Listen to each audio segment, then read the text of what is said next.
மாவட்டத்தில் தொடர்ந்து வரும் தலித் தலைவர்கள் படுகொலை கண்டித்து இன்றைக்கு தூத்துக்குடி மாவட்ட காவல் கண்காணிப்பாளரிடம் ஒரு மனு அளிப்பதன் விவரமாக வந்துள்ளோம்.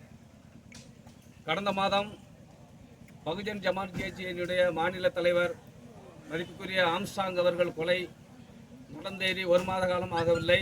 அதற்குள் எங்களுடைய தமிழ் புலிகள் கட்சியினுடைய தலைவர் அண்ணன் நாகை திருவள்ளுவன் அவர்களை கொலை செய்துவிட வேண்டும் என்று நாம் தமிழர் கட்சியில் ஒரு முக்கிய அங்கம் வகிக்கக்கூடிய தேவா என்பவர் மூலம் வாட்ஸ்அப்பில் செய்தி பகிரப்படுகிறது.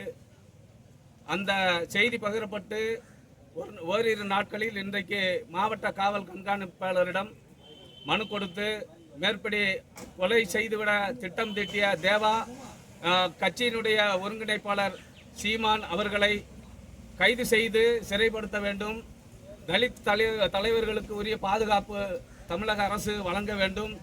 அமைதி பூங்காவாக இருக்கக்கூடிய தமிழகத்தில் தலித் தலைவர்களுக்கு பாதுகாப்பு இல்லை. ஆகவே துப்பாக்கி ஏந்திய பாதுகாப்பு அனைத்து தலித் தலைவர்களுக்கும் வழங்க வேண்டும் என்று கோரிக்கையுடன் மாவட்ட காவல் கண்காணிப்பாளரிடம் மனு அளிக்க வந்துள்ளோம். தமிழ் புலிகள் கட்சி வடக்கு மாவட்ட செயலாளர் கைத்தாறு வீரபெருமாள்.